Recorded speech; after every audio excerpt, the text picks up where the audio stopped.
And we're back with another episode of Let's Play Earthbound Lunar 2 Eternal Blue. I'm your host, RPG Guy, and it's time for us to get our waifu. We have worked really hard to get this far, and we have done everything there is to do in the game, and now all that's left is the quest for waifu. Welcome, intrepid adventurer, ye who holds the star pupil and seeks guidance of the blue star. If true courage dwells within thee, the path shall be revealed to thine eyes. But if thou dost not have a mind and body of sufficient strength, thou shalt draw thy final breaths within this tower. I have the strength and I have the courage. Now can we hurry this up? Lucia is waiting for me. Very well, courageous one. Reveal the power of your heart. It's just like Mother said. This is definitely the way to travel from Lunar to the Blue Star. There's only one task left, Hiro, and that's to find the ancient dragon. The Ascent Dragon? I think that was supposed to be Ancient Dragon. So let's all work together and make that happen. It was Endgame. They were tired at some point. You gotta give them that. No, I'm just kidding. You don't. Alright, so we've got Bronze Creep and Master Mirror. As far as the usual kind of suspects here, really all we can do that's constructive. Oh, you know what? She's not gonna get to go first. I forgot to change the gear again. Like an idiot, I didn't change my gear. So yeah, so they're not gonna be gathered for Lamina to hit them. So we'll need to do that before we get too far. The least we could do is try to take out the Master Mirrors, but look at how healthy they are. Healthy, healthy, healthy. Full of health.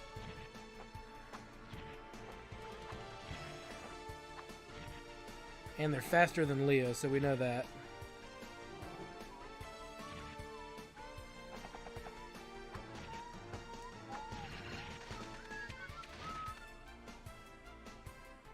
Alright, let's just finish this out here.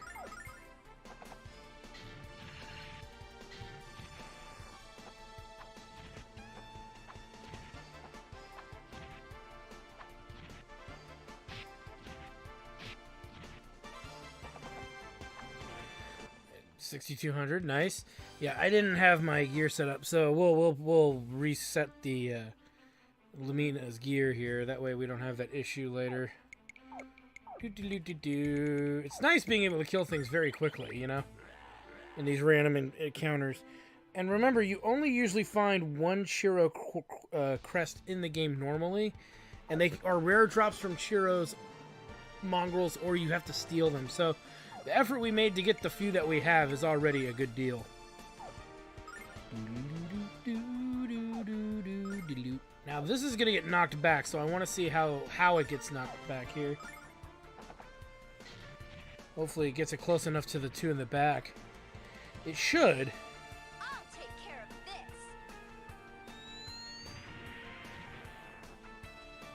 this. Yeah, it just doesn't do a lot of damage to the mirrors. For the mirrors are magic resistant, it would seem, and they're faster than Jean, surprisingly. And that actually works out.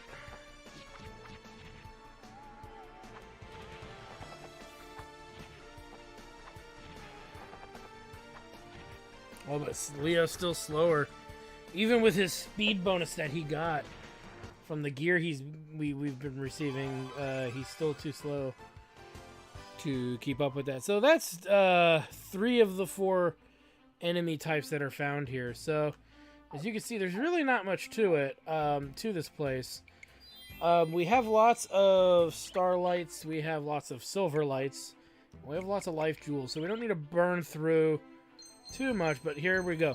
I'm going to clear, this is pretty much the majority of the room right here, so let me clear out this room and get this all squared away and sorted out. Because really, these Master Mirrors are immune to magic, so you're left kind of to your own devices. You can AoE attack the group, but they're all going to move out of range before then. So you really don't have much choice other than to let them hit you and do their and whatever damage they're going to do it. So yeah, you're better off just sucking up the damage on these guys because it's not worth burning through your attack, your special abilities and stuff to kill them off. So let me go ahead and get these guys relatively knocked out. All right, let's keep moving. This is one of the smaller floors in the dungeon, but we still got some ways to go. And some of these floors are pretty expansive, so we're gonna deal with that. Let me kill the 3 mobs plus that we saw down there, and that way we can get kind of caught up. And I'll let you know if I kill more than the 3 of them. All right, whew. So cleaned out more than 3 battles. It was 2 down here, 1 kind of found me over here, and there were 2 up here. So it was a total of 5, and they were all mirror battles. So I believe so. Nothing was that absurd or, you know, interesting to show. As we're gonna run into another one, and I didn't see another grouping, so we'll just kind of keep going with it. But yeah, you know, and again, somebody asked me why I cut the battles out, and it's like, well, my strategy has not changed. So it's just, it saves you guys the time of watching me just constantly fight the same battles over and over again. I assume that was kind of informed. Kind of, I was hoping that would make sense to you guys at home. So, because I would feel if I was watching a Let's Play and I had to watch every dude fight every battle in the entire game. Number one, this whole series would be twice the length. It would be twice the freaking length episode-wise, and I would be worried you guys would get bored. And that's not, you know, it's one thing to sit and do the strategy and kind of do the math and keep track of your skills and watching your characters evolve and stuff, but as a viewer, you're not as engaged with the gameplay, hence why it's, you know, the experience that I like to share with you guys. But you wouldn't get that, I think, as much. You wouldn't get the satisfaction, I think, of watching me do it. Whereas you're instead getting a lot of the gameplay elements that really matter, the boss fights, all the cool stuff that really holds the game mostly together. I think you guys get more of that out of watching me do little fights here and there, and showing off the enemies and showing the strategies that I'm using to get through. But to see that strategy over and over again seems counterintuitive, at least to a degree. Ugh. So many people to kill, so many monsters to kill. Why are they ganging up on Hiro? And there's so many monsters to kill. That made no sense when I said it, cause I'm tired. I've been fighting bonus dungeons until I expire. I'm just being a jackass now. Ugh. And the battle is won. Lots of XP though. Nothing so far has been under 6,000 XP. Maybe 5. Might have been something with 57, I think. But most everything else is up in the 6,000 range. So 10 battles is 60 grand. Where are we here with Hiro? He's gonna level soon, actually, in 6,000 more XP. He might actually level. So we might make it to 65, guys. Which isn't max level, but it's definitely up there. Now, interestingly enough, there's not a lot of open areas in this part of the dungeon. Most of what's back in this area... You know what we should do, actually, is this. There we go. But yeah, it's so far no new enemies yet, but we should start seeing them soon. I want to say after this floor, there are 3 more enemy-filled floors that we got to get through. So as you can see, we're not having too much trouble here. Really, the hardest part was when we first started doing the bonus dungeons because of how difficult and how much damage we were taking early on. But now it's not so bad.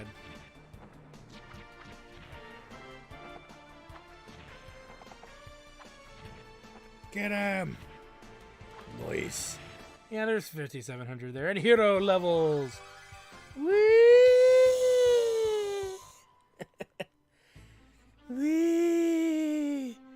It's like my evil Ric Flair's... Ric Flair cheer. You got anything else you want to say to me, brother? Whee! Instead of woo! Whee! I don't know why I think that's funny. It's not that funny. It's the fucking dumbest thing ever. Anyway. Yeah!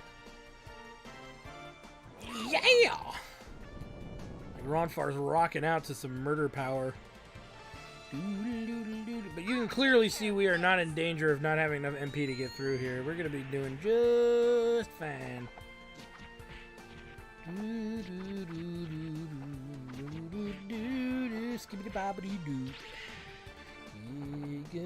Because they can paralyze, so, or stun. Paralyze, stun, same thing. Ooh, and look at that, they're slower than Leo there. So, at least we can kill most of them.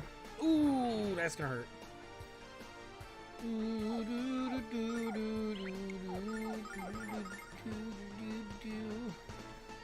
take care of this. And we kill him like the rest. This is the only other enemy we have not met yet. So it's, oh, 10 grand! Sons of bitches, yeah! That's probably the most XP next to the Dark Orb or whatever it was called that we killed for 22,000 a gib. So that's the second most amount of damage outright, or XP rather. So yeah, big money. All right, let me clear out this room because there's about 3 to 5 battles in here, and we'll get that knocked out quick, fast, and in a hurry. All right, cleaned out about 4 more battles because as soon as I got up here, there were some enemies coming at me over here. So we cleaned them out pretty much. I think there's going to be another battle or 2 over here, but for the most part, everything died. A painful, fiery death. So there's 2 more enemies left. Let's clear them out real quick, quick, fast, and in a hurry. All right, clean them all out. Let's keep moving here because we ain't gonna get to Lucia without any work. Oh boy, lots of enemies. So many enemies to kill. Oh man, I fought 3 enemies in this area, and one of the enemies actually ended up moving up here, and then I was attacked by 3 mirror enemies up here. So definitely a room filled with concentrated rage, which I expressed my concentrated rage and wiped the floor with their souls. Alright, so I think this is the last enemy in here. There might be one other mirror but it'd be kind of obsessive if they put another mirror in there. Just based on how many dudes I had to freaking kill to get back here. But yeah, and everybody leveled to 65 because the XP in here is actually pretty darn good. When some of the battles go for 10,000, some of them between 5 and 10,000 XP. I'll take care of This is probably more consistent XP wise, so might be why we leveled really quickly here. Whereas the other dungeon that had the one with the 22,000, there was only 1 or 2 of them on a floor. But I theoretically believe you could level up faster at the other place if you cycled through that dungeon multiple times, and you were able to avoid the weaker battles. But if you're not good at like getting around some of these enemies, you're better off probably doing your final grinding here. But that means you also had to do 2 dungeons just to get in here, so it's not practical, I would say. So, and I bet you this room is equally riddled with tons of enemies. So I'm gonna kill that enemy in that mirror that floated by, and we'll see how many other things are there to eat my face. Alright, so lots of enemies. We had the 2 that were up here, and there were 3 of them over here that just kind of ran up and got me. Made me want to fight it. Kill it. And then eat it. That's right, we ate all their corpses. So many corpses. So let's keep moving here, as I think there's one other enemy. Yep, one more. They just don't want us to die. We'll kill this one old style. No, we'll kill this one standard method here. You see Ronfar's running out of MP for the healing that he has been providing for the majority of the party here, which is fine. We have starlights to recover that MP and whatnot. And he's the only one using MP, so we'll have lots of starlights left over. We have 1 more floor to go after this, and then we're on the final floor. And then in the final floor, we're going to have to do some setup, because the boss fight on the final floor is kind of its own deal.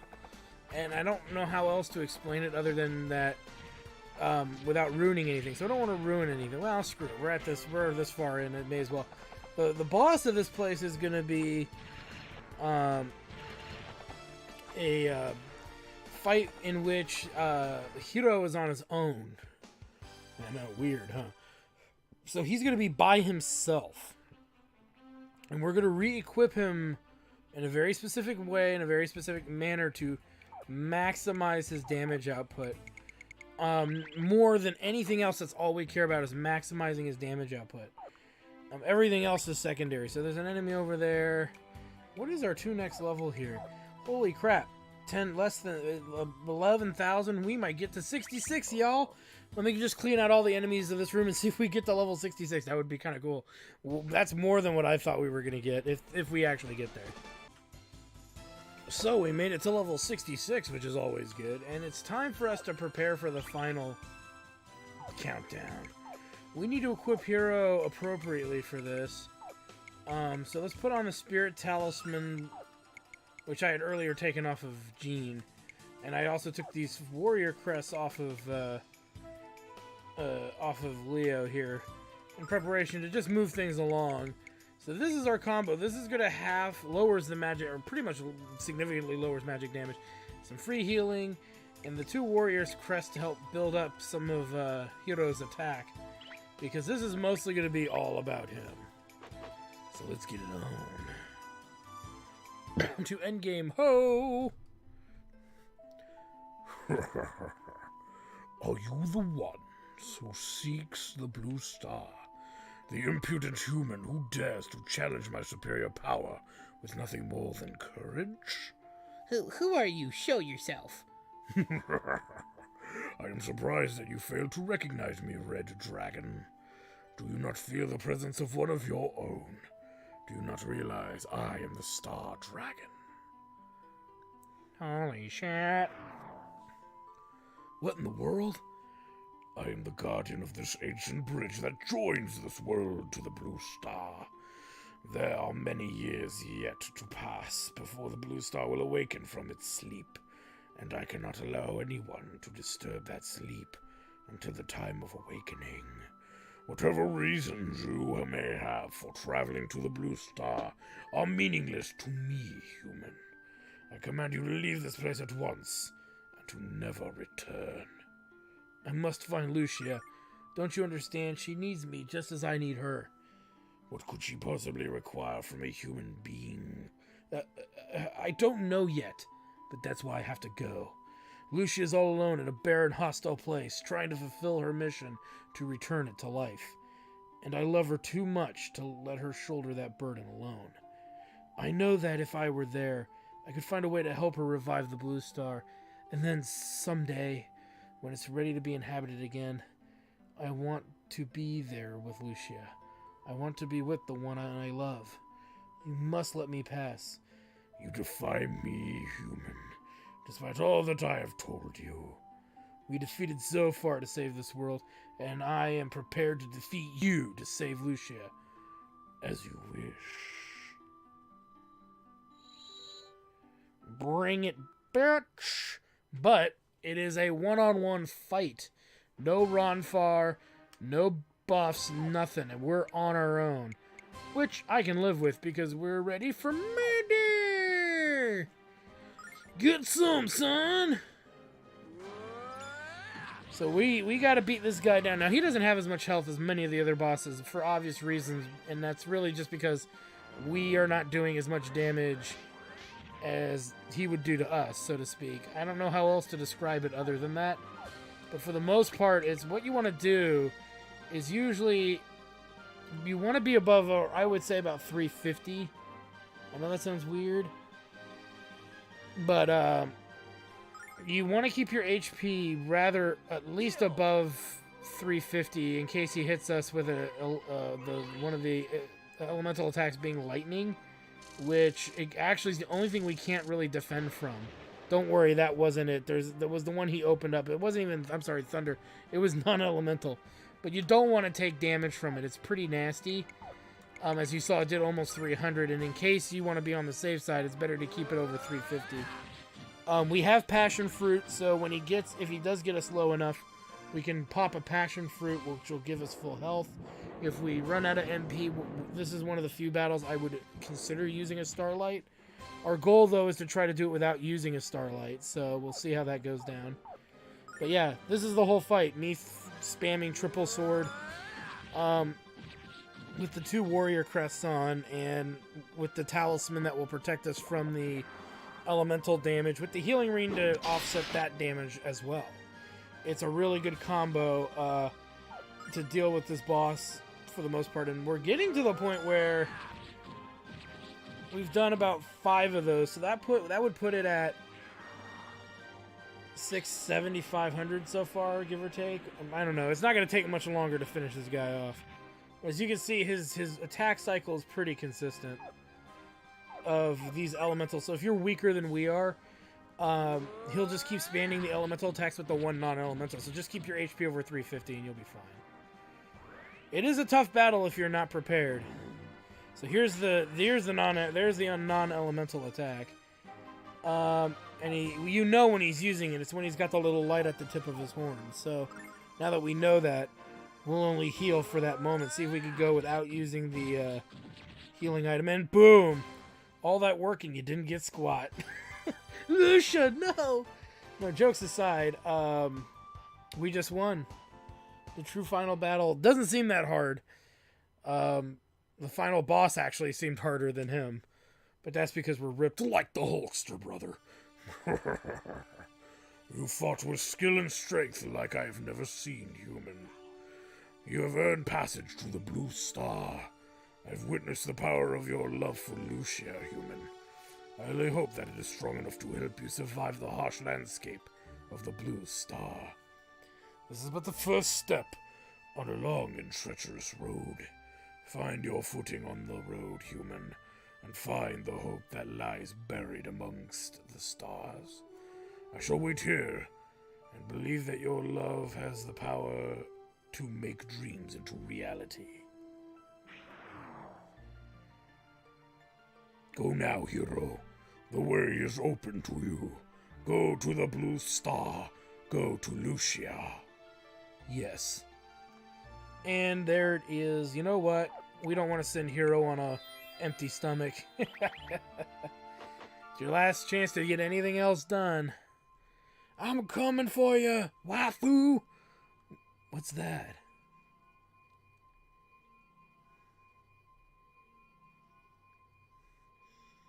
It's the Star Dragon Crystal.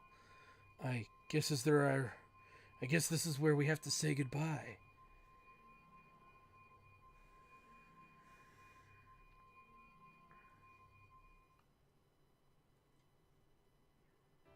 Hiro, the time is now at hand for us to part ways, but this time we do so as friends. I shall wander this land in search of my true destiny, while you seek yours with Lucia on the Blue Star. Well, Happy humping. Until now, I thought I was the biggest gambler on Lunar, but it's you. I don't know what lies ahead of you on this journey, but I'm sure you'll manage to win it all in the end. So I'm betting it all on you. Well, that's my pep talk. See you, Chief. Hiro, this is so very dangerous. I wish you could stay here with me, but I guess that wouldn't really be fair to Lucia or you. But then, your leaving really isn't fair to me either. Shut up, cat. Some of what Ruby says is really true, you know, Hiro. But then I'm sure you'll make it back to Lucia just fine. I have faith that you can do what you dream. So get out of here before I cry. Go. I mean it. Can we come back for a 3-way? Oh, I'm really mega bad at saying goodbye like this. But this isn't like a final forever goodbye, is it? You're just going out to pick up a friend. Oh, who am I kidding? Hurry back, Hiro. Force him? Well, no, she'd probably steal our wallet in the middle of it, so no. Time for us to save waifu. Alright, well, nothing else to really say to these guys. I mean, they're just going to kind of reiterate stuff, but, You know what? We'll read it. We'll read it. Except there, yeah. So I'll read it in the original voices I gave them. Well, Chief, here we are, and you're about to gamble your life that this gizmo's gonna work. I don't know what's waiting for you on the Blue Star, Hero, but I do know one thing. I'd gladly bet everything I have that you and Lucia will find each other. That's a waste, and time's a wasting, and Lucia's probably wishing for a snuggle bunny. And one in her pooper. Now go get her, Tiger. Thanks, Ronfar. Hero, I know you shall overcome whatever trials await you on the Blue Star. Tears are forbidden when men part ways, Hero. Do not mourn the past. Embrace the future. While you are gone, I shall help Athena's chosen to share the true teachings of the goddess. Goodbye, my friend. Take care of yourself. You too, Leo. Hero, I know you have to follow your heart and your dream, but when you and Lucia come back, I expect you both to teach at the Magic Guild. I hope Lucia realizes what a treasure you are, Hero. You're worth your weight in silver. Thank you, Lamina. I'd offer to go with you, Hero, but I'm sure I'd just get in your way. And I know you'll be fine, and, well, that threesome be kinda hot. You and Lucia will be on the Blue Star all by yourselves. How romantic. When the two of you return, come to the carnival and we'll dance the night away, alright? Thanks, Jean. I guess this is it, Hero. You're really going to the Blue Star. Promise me that you'll be careful while you're there. Try to stay out of trouble for once, and if you do get into trouble up there, promise me that you'll come back here right away. And tell Lucia that I said she better take good care of you or else I'll... I'll miss you too, Ruby. You cock-blocking dragon cat bastard. Alright, guys, this is the moment we've all been waiting for. I'm coming for you, waifu! Ah!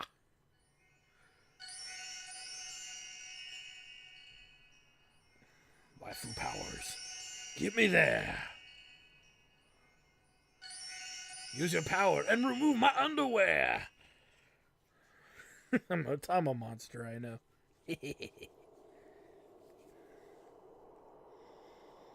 What a shithole.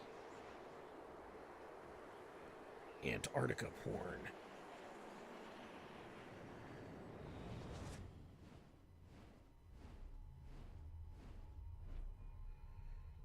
Waifu.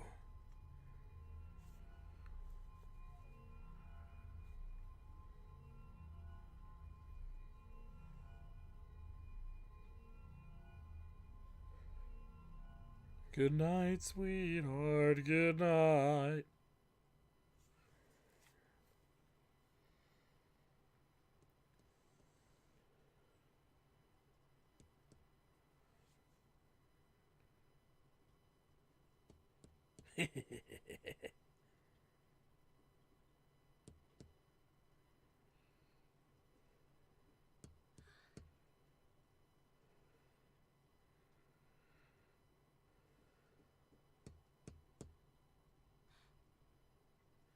What could it be?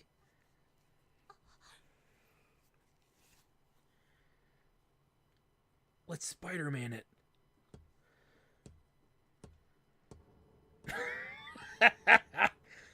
True love when you dry hump a crystal holding your waifu.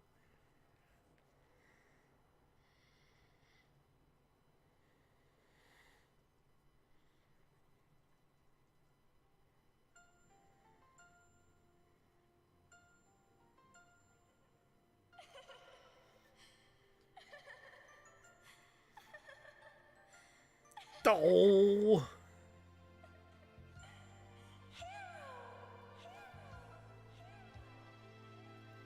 And there is the true ending to Lunar 2 Eternal Blue. So, oh my. Nipples cold? My thoughts on Lunar 2 Eternal Blue as a whole.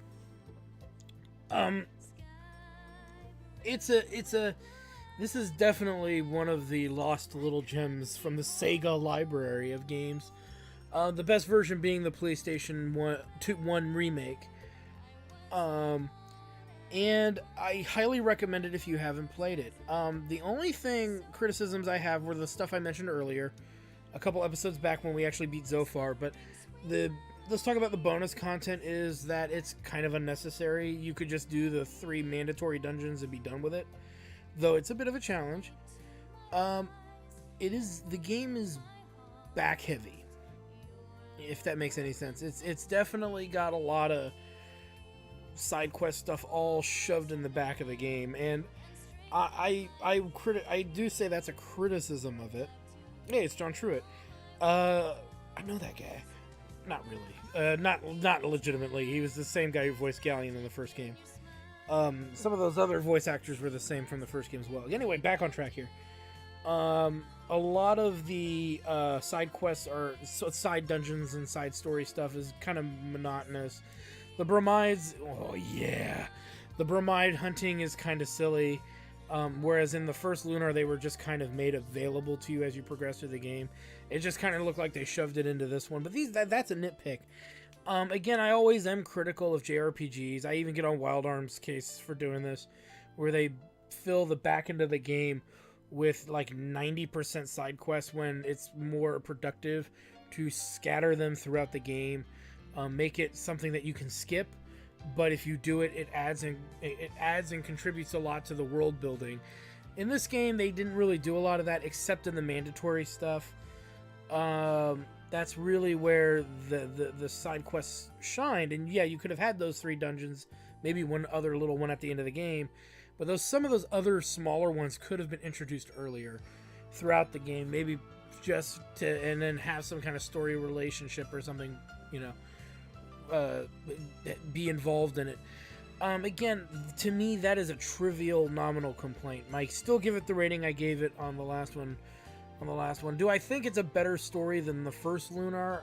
Again, this is the more controversial part, is that some people like the story to Lunar 2 more than Lunar 1. I gotta stand and say Lunar 1 has kind of the all-around better story. There are moments within Lunar 2 Eternal Blue that just kind of seem to go on and on and on. The villains, the 4 villain enemies, so to speak, while interesting, are not fleshed out very much. Borgen's a bore. Lun is probably the most interesting.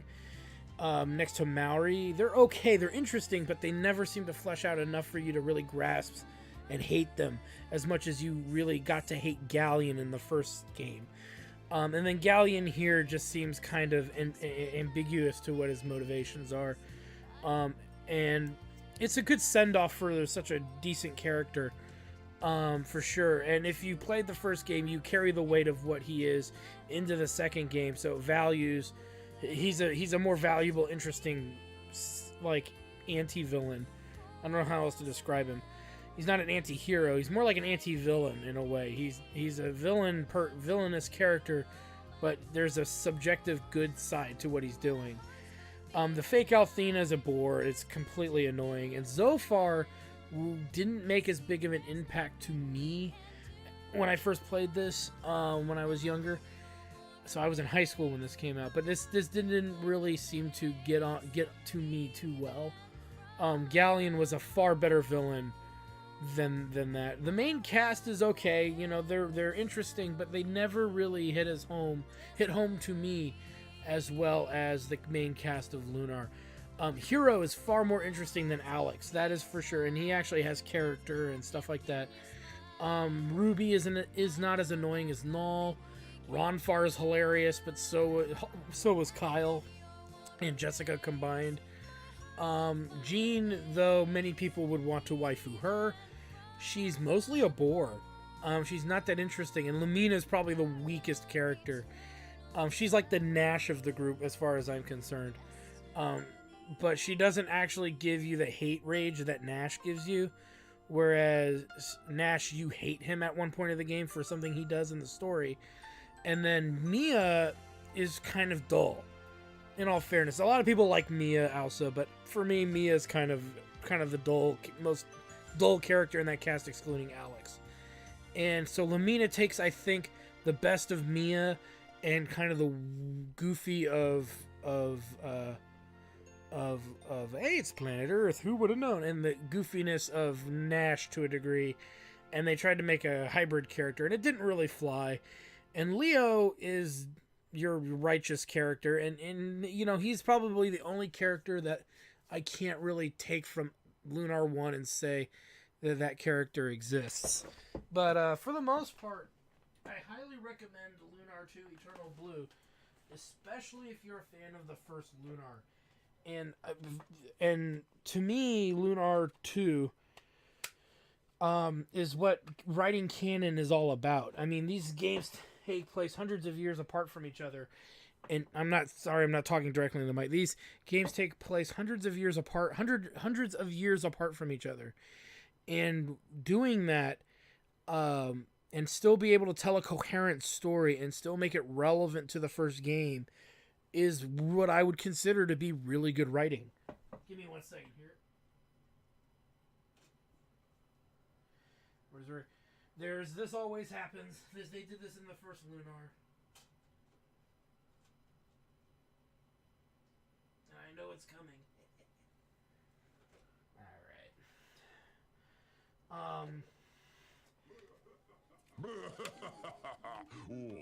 look what we have here. That sucked. Oh, no. You need a spanking. These are the outtakes. And this game also comes with a making of Lunar 2 disc in here as well. I'm going to actually turn down the audio here. As much as you guys, I'm sure, would like to listen to this, I want to get my few finishing points across. So for me, Lunar 2 is a great experience. I really recommend, if you play the first one, jump on the second one and play that one, because you're not going to be disappointed. Especially if you enjoyed the first one. If you're more of an RPG fan and you want the full experience, this is it. This is the full experience of the Sega. To me, the best Sega JRPG out there. A lot of people say it was Phantasy Star. I like Phantasy Star 4 and 2. I don't think they're as awesome as the Lunar games. And the Lunar games originally came out on Sega, and the stories did not change. All they did was improve upon the original stories and add more like cutscenes, visuals, all of those types of cool things in it. And again, that's something that, to me, these guys did not fail. And I think that that's really one of the big selling points of the franchise. Now, there are 2 other Lunar games, and actually, I'm going to pull them up really quick. Because I believe they're both Game Gear games, and one's a Nintendo DS game. So, let me find it here. So, yeah, the first Lunar game came out in 92 on Sega CD, and then Lunar 2 Eternal Blue came out on the Sega CD as well in 94. Both of them came out on the American Sega CDs, which is where I remember them. And Lunar Eternal Blue never came out in PAL. So then there were spin-offs. Lunar Senparu Gakuen, which is Lunar Magic School, I believe. And there's an unofficial English release. Maybe I'll play it one of these days. Then there's all the Lunar Hyper Applications. That came out on DOS. And then there's Lunar Dragon Song. And Lunar Dragon Song is awful. It is just the worst.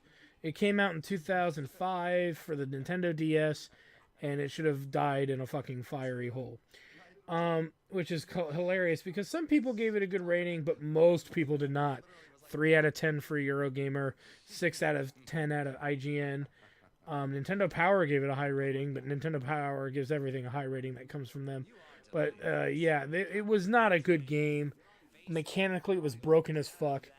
And it takes the story takes place like 1,000 years or something before Lunar the Silver Star story. So if you really care about the chronology, that's the original one. But again, the series kind of died after Lunar 2 Eternal Blue came out. And then in 2010, they were trying to reboot the series, Xseed was, with Lunar Silver Star Harmony for the PSP. And they added more like backstory and other stuff. And it has a really good rating. So if you have a PSP, you can play the first Lunar game today, if you can get a copy of it. My suggestion with this series is I would love to see it continue. It would be cool to see the story continue, or people from Earth come back to Lunar, or the story of Lunar, you know, like a prequel, like Dragon Song, and they unfuck it up because that game is terrible. There are many things they could do. And it just goes to say that Lunar, as a franchise, it was wonderful, wonderful world building. Wonderful, wonderful storytelling. And I will say this, you can get away with writing trivial, kind of boring or cliched stories, but the deal is this: if you're going to write a story that's boring, cliched, or overdone, the rule is simple, and it's a wonderful rule. The craftsmanship is important, the world building, your characters' developments, as no matter how corny your overall story is, no matter how rewritten it's done, no matter how many times people have done it, if you create a wonderful story, memorable story of characters, world building, and the overall storyline itself is amazing and wonderful, then your story is going to be successful. Your concept is going to be successful. When I criticize modern game developers of this is what I'm talking about. They write these exorbitantly, overly complex storylines, right? But the characters suck. The world is boring and dull. The character designs aren't interesting. And the ill-contrived plot is full of holes because it wasn't finally crafted enough to meet the standard of story they were trying to tell. This is a problem with Final Fantasy 15. This is a problem with Final Fantasy 13. This is a problem with most modern JRPGs and RPG games and even video games in general. Once in a while you get like a BioShock Infinite, or you get a few games that sneak through the freaking cracks as really good, well-made games. But it's kind of the irony of the issue is that for every good crafted game of storytelling and world building and all that stuff, there's about 1,000, well, it's hyperbolic. There's about 100 other games coming out from triple star developers that are just the worst thing ever. And it seems like they've lost their way. It seems like the designers and the developers they're just out to make money. They're out to make something that they're trying to appeal to everyone as opposed to appeal to the people that actually want to buy it. And the famous thing is when you try to appeal to everyone, you end up appealing to no one. And no better is that lesson taught than the Lunar series and the Grandia series. And these were developed by the same companies. I believe they were both Game Arts companies. Just to double check. I believe it was, Game Arts. Game Arts Studio Alex. So these stories and games are made by similar people, and it really shows in the quality of the stories that they tell and the desire to create interesting and battle systems that would, and the game mechanics that would keep you involved. And to me, to this day, a novelization of Lunar 2 might be a nice project to work on because it's a wonderful story. It really, really is. And the best part was that it was loved so much by the translators at Working Designs that they made famous their version of telling the story to literally the point that it redefined the characters. Lunar, the Silver Star story, has been made remade more times than any other JRPG game out there to this date.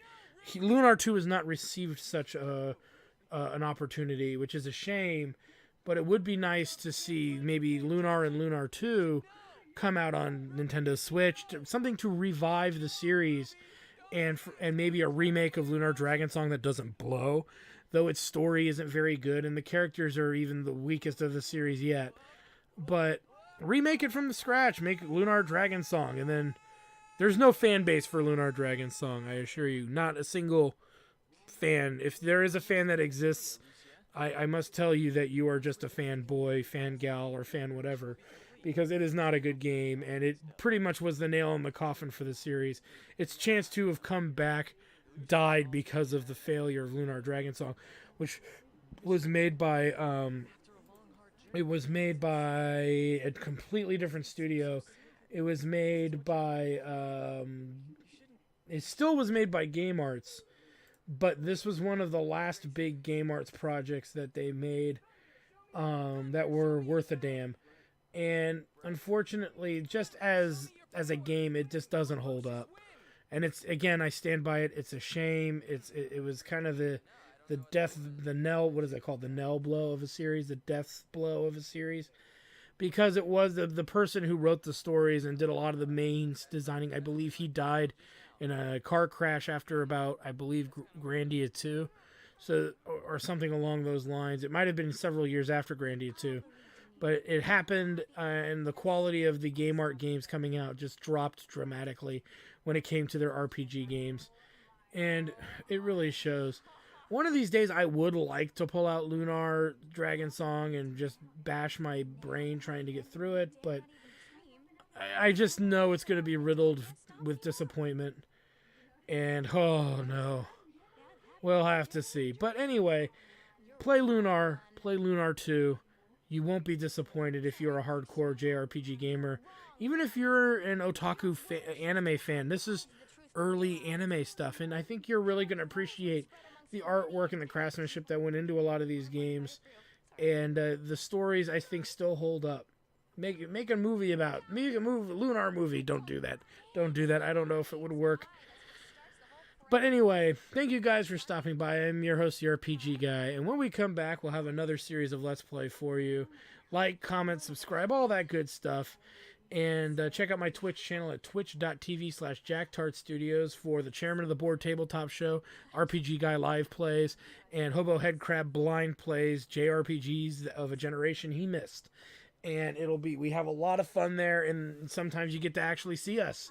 You get to see me and all my lardiness and galore, and you'll get to see when we get more of the Chairman of the Board Show stuff set up further, because right now it's just a camera looking down, but we are getting a face camera and all that stuff pointed out, and you can actually see my brewing area where I brew my beers and serve them, and we get drunk. We have a great time. It's a lot of fun, and you don't want to miss that. So become a follower on my Twitch channel at twitch.tv/JackTartStudios, and you can support us there.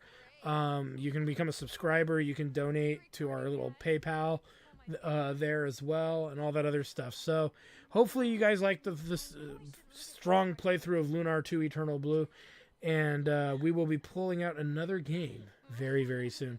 Thank you for stopping by. Again, I am your host of the RPG Guy, and we'll see you guys next time. Jean, you are my waifu!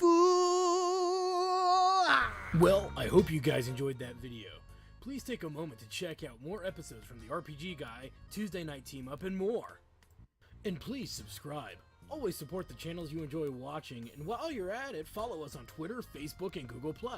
Keep on gaming hard. See you next time.